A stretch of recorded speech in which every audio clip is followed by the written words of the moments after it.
Hello दोस्तों, स्वागत है आपका ITI क्रैक में। मैं चंदन कुमार। आज हम लोग सीरीज 4 देखने वाले हैं और वीडियो अच्छा लगे तो वीडियो को लाइक और सब्सक्राइब जरूर करें और अपने दोस्तों के साथ शेयर करें। चलिए वीडियो स्टार्ट करते हैं। देखिए फर्स्ट क्वेश्चन है हमारा, एक सरल कैपेसिटर में दो प्लेटें होती हैं जो निम्नलिखित के द्वारा पृथक पृथक हो रहती हैं। फर्स्ट ऑप्शन है हमारा प्रतिरोधक, प्रेरक, परावैद्युत, चालक। तो इसमें से हमारा कौन सा आंसर होगा? देखिए इसमें से हमारा आंसर होगा सी, परावैद्युत। अब देखते हैं कि परावैद्युत कैसे होगा। देखिए जब दो प्लेटों के बीच में हम एक प्लेट में कुचालक रखते हैं और दूसरी दो प्लेटों में हम हवा को रखते हैं और दोनों के अनुपात को हम परावैद्युत कहते हैं। ठीक है, तो इस अनुसार से हमारा क्या हो जाएगा? परावैद्युत होगा, क्योंकि हम लोग पहले क्लास में हम देख चुके हैं कि परावैद्युत किसे कहते हैं। ठीक है, तो चलिए नेक्स्ट देखते हैं हम। नेक्स्ट क्वेश्चन है हमारा, आदर्श करंट स्रोत में क्या होता है? ऑप्शन है आंतरिक चालकता शून्य होती है, आंतरिक प्रतिरोध शून्य होता है, लोड ना होने पर वोल्टेज शून्य होती है, उमिकाएँ नहीं होती हैं। देखिए आदर्श करंट का मतलब ये होता है कि जिसके अंतर प्रतिरोध जो हो वो शून्य हो, उससे हम आदर्श करंट समझते हैं। ठीक है, तो इसमें सबसे पहला हमारा दूसरा आंसर है आंतरिक प्रतिरोध शून्य होगी।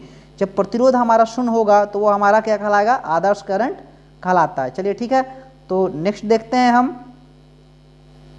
नेक्स्ट है हमारा धारिता की इकाई क्या है? फर्स्ट ऑप्शन है हमारा हेनरी, फैराड, जूल, कूलम्ब। ठीक है, तो इसका आंसर हमारा होगा फैराड। अब चलिए देखते हैं फैराड कैसे होगा। इसमें यह है कि धारिता की इकाई, आप धारिता का मतलब ये डिफिनेशन ये होता है कि किसी भी कैपेसिटर की धारण करने की क्षमता ही उसकी धारिता कहलाती है। ठीक, यानी कितनी वोल्टेज को कितनी धारा को अपने अंदर वो सहन कर सकता है, उसे हम लोग धारिता कहते हैं और इसकी इकाई फैराड होती है। आप कभी भी कैपेसिटर को देखेंगे तो उसके ऊपर 2.5 माइक्रोफैराड, 2.3 माइक्रोफैराड लिखा रहता है, यानी उसकी जो फैराड जो होती है उसकी वो इकाई है और इसे हम लोग F से सूचित करते हैं। ठीक, चलिए नेक्स्ट देखते हैं। नेक्स्ट है हमारा परावैद्युत क्या है? चलिए देखिए अभी थोड़ा देर पहले हम लोगों ने देखा कि परावैद्युत किसे कहते हैं। तो परावैद्युत क्या होता है? फर्स्ट ऑप्शन हमारा अतिचालक, धातुएं, विद्युत रोधी पदार्थ, अर्धचालक। तो देखिए परावैद्युत जो होता है वो विद्युत रोधी होता है, क्योंकि दो प्लेटों के बीच में हम विद्युत रोधी को रखते हैं या कुचालक रखते हैं या हवा को रखते हैं, यानी विद्युत का विरोध करने वाला ही विद्युत रोधी कहलाता है। ठीक, ऑप्शन नंबर हमारा सी करेक्ट होगा। ठीक, नेक्स्ट देखते हैं हम। नेक्स्ट है हमारा संधारित्र लगाने का सबसे उपयुक्त स्थान है। फर्स्ट है प्रेरक भार से काफ़ी दूर, प्रेरक भार से काफ़ी पास, प्रेरक भार के टर्मिनलों पर, कहीं भी। देखिए सबसे फर्स्ट नंबर ये हम देखते हैं, कभी भी कैपेसिटर को हम लगाते हैं तो कहाँ लगाते हैं? टर्मिनल के पास लगाते हैं, ना कि टर्मिनल से दूर लगाते हैं।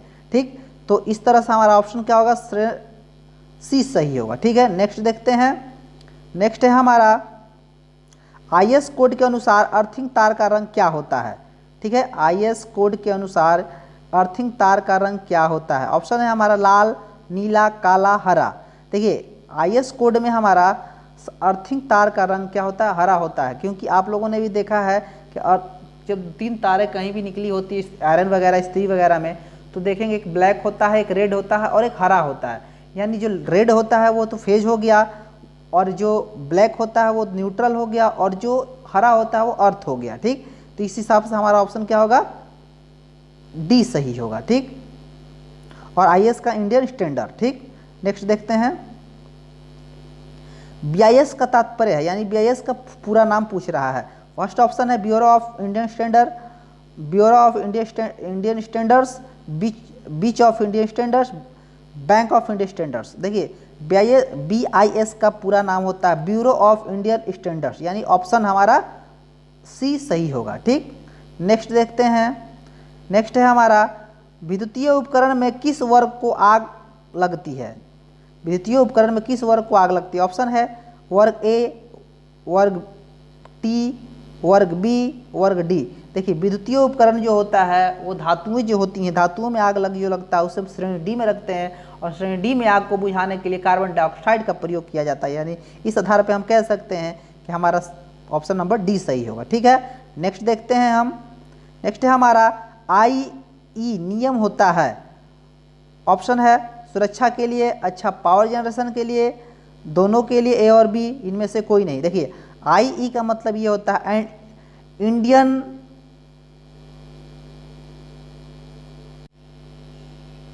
देखिए आई नियम होता है, इसके लिए सुरक्षा से अच्छा पावर जनरेशन से दोनों ए और बी से, इनमें से कोई नहीं। इसका हमारा आई का पूरा नाम होता है इंडियन इलेक्ट्रिकल रूल के अनुसार सुरक्षा और अच्छा पावर जनरेशन दोनों को रखा गया, यानी आई के अनुसार क्या हो जाएगा हमारा ए और बी दोनों। ठीक है, तो चलिए नेक्स्ट देखते हैं हम।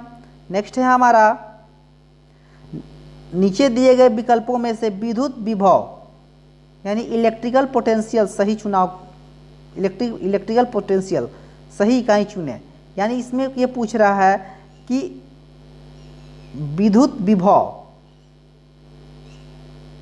का इकाई क्या है। ठीक, एम्पियर है, कूलम्ब सेकंड है, वोल्ट से। देखिए विद्युत विभव जो होता है वो वोल्ट से संबंधित होता है और इसकी इकाई जो होती है वो वोल्ट होती है। ठीक, ऑप्शन ठीक है। अब नेक्स्ट देखते हैं हम। नेक्स्ट है हमारा विद्युत ऊर्जा की वाणिज्यिक इकाई क्या है। ऑप्शन है वोल्ट एम्पियर, किलोवाट घंटा, केवी, किलो वोल्ट एम्पियर। देखिए वाणिज्यिक इकाई का मतलब ये है कि कॉमर्शियल, यानी हमारे यहाँ जो घरों में मीटर जो लगा होता है उसकी रीडिंग किस में ली जाती है, तो हम जानते हैं कि उसकी रीडिंग किलोवाट घंटा में ली जाती है, यानी kWh में ली जाती है। ठीक है, चलिए नेक्स्ट देखते हैं हम। नेक्स्ट हमारा फैन रेगुलेटर में किस प्रतिरोधक का उपयोग होता है। देखिए ऑप्शन है कार्बन का, यूरेका का, निक्रोम का, टंगस्टन का। तो इसका ऑप्शन हमारा होगा यूरेका का, क्योंकि यूरेका में ही फैन रेगुलेटर के लिए यूरेका ऐसा प्रतिरोधक है जिसका प्रयोग हम लोग फैन रेगुलेटर में करते हैं। जो फैन रेगुलेटर का जो हम एक फैन रेगुलेटर का एक वीडियो बनाएंगे जिसमें पंखे को फैन रेगुलेटर से कंट्रोल किया जाएगा। ठीक, और इसमें जिस प्रतिरोधक का प्रयोग करते हैं वो कौन सा होता है, वो यूरेका होता है। उसके अंदर जो लगी जो होती है वो कौन सा धातु है, वो यूरेका होता है। चलिए नेक्स्ट देखते हैं। नेक्स्ट है हमारा एक बीओटी इकाई निम्नलिखित में से किसके बराबर होता है। बीओटी एक इकाई है, ये किसके बराबर होता है ये पूछ रहा है। 1500 वाट घंटा, 1200 वाट घंटा, 746 वाट घंटा, 1000 वाट घंटा। देखिए बीओटी जो होती है, एक बीओटी का मान 1000 वाट घंटा होता है और 1000 वाट घंटा का मतलब 1 किलोवाट घंटा होता है। ठीक, तो इस आधार पर हम कह सकते हैं कि 1000 वाट घंटा। ठीक, तो नेक्स्ट देखते हैं। नेक्स्ट है हमारा समानांतर संयोजन में कुल प्रतिरोध क्या होता है।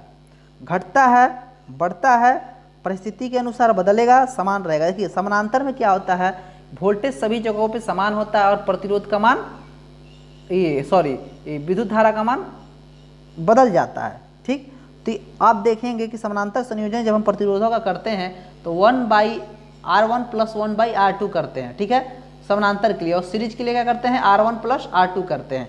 तो उस आधार पे हम मानते हैं कि 2 को यदि लिया है, कोई प्रतिरोध 2 ओम का प्रतिरोध है और उसे सीरीज में हम जोड़ते हैं तो 2 + 2 यानी 4 हो जाता है। लेकिन वही जब समानांतर में जोड़ते हैं, क्योंकि समानांतर में पूछ रहा है, तो 1/2 + 1/2 जब हम करेंगे तो क्या हो जाएगा हमारा, 2 लघुत्तम एलसीएम हो जाएगा 2 और ऊपर क्या हो जाएगा हमारा 1 ऊपर हो जाएगा हमारा 2। ठीक, यानी कट क्या आ जाएगा हमारा 1। तो इस आधार पर हम कह सकते हैं कि समानांतर संयोजन में कुल प्रतिरोध क्या होता है, वो घटता है। ठीक है, और जब वही पूछता श्रेणी में तो क्या हो जाता, बढ़ता है, क्योंकि हम लोग देख चुके हैं। ठीक है, अब चलिए नेक्स्ट देखते हैं। नेक्स्ट है हमारा किसी बिंदु से 1 सेकेंड में 6.28 × 10⁻18 इलेक्ट्रॉन प्रवाहित हो तो विद्युत धारा का मान क्या होगा।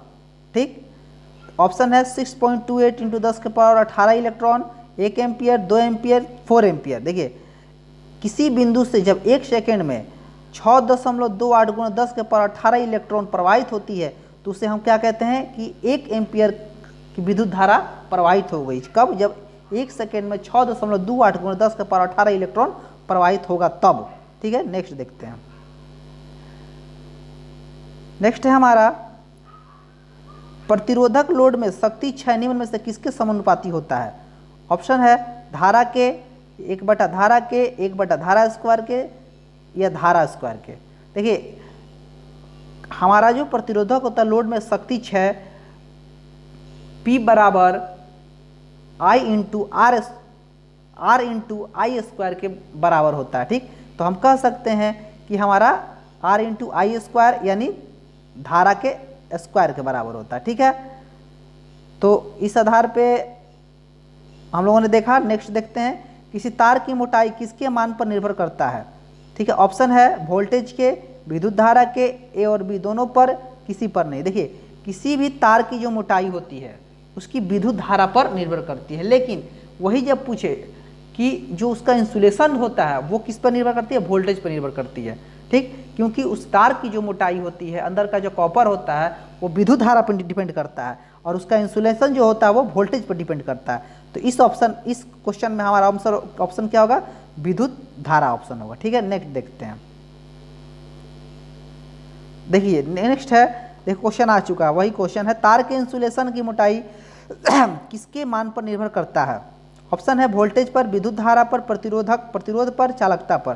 तो तार के इंसुलेशन की मोटाई जो होती है हमारी वो वोल्टेज यानी विभव पर डिपेंड करता है। ठीक है, नेक्स्ट है हमारा इलेक्ट्रिक प्रेशर समान होते हैं विद्युत धारा के, वोल्टेज के, प्रतिरोध के, चालकता के।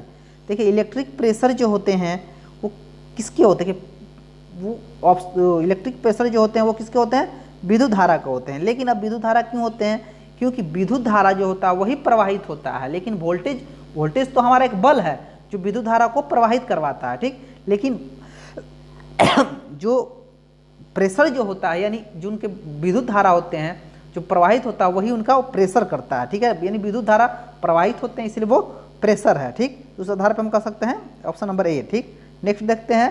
देखिए निम्नलिखित में से वेक्टर राशि है, विद्युत आवेश, विद्युत विभव, विद्युत क्षेत्र की तीव्रता, इनमें से कोई नहीं। देखिए वेक्टर राशि जो होती है हमारी वो विद्युत क्षेत्र की तीव्रता ही एक ऐसी है जो वेक्टर राशि है, यानी विद्युत आवेश और विद्युत विभव ये वेक्टर राशियाँ नहीं है। वेक्टर राशि कौन सा है हमारा, विद्युत क्षेत्र की तीव्रता। ठीक है, चलिए नेक्स्ट देखते हैं हम। नेक्स्ट है हमारा, यदि पृथ्वी की त्रिज्या 64 किलोमीटर है तो पृथ्वी की धारिता का मान क्या होगा। ठीक, ऑप्शन है 711 farad, 711 pico farad, 711 micro farad, 640 farad. देखिए जब पृथ्वी की जो धारिता होती है जब गणना की दृष्टि से देखें हम तो 711 माइक्रो फैरेड होता है, लेकिन वही जब हम वास्तविक रूप से देखें तो क्या होता है, अनंत होता है। लेकिन इस ऑप्शन में हमारा क्या होगा, 711 माइक्रो फैरेड, यानी ऑप्शन नंबर सी। ठीक, नेक्स्ट देखते हैं हम।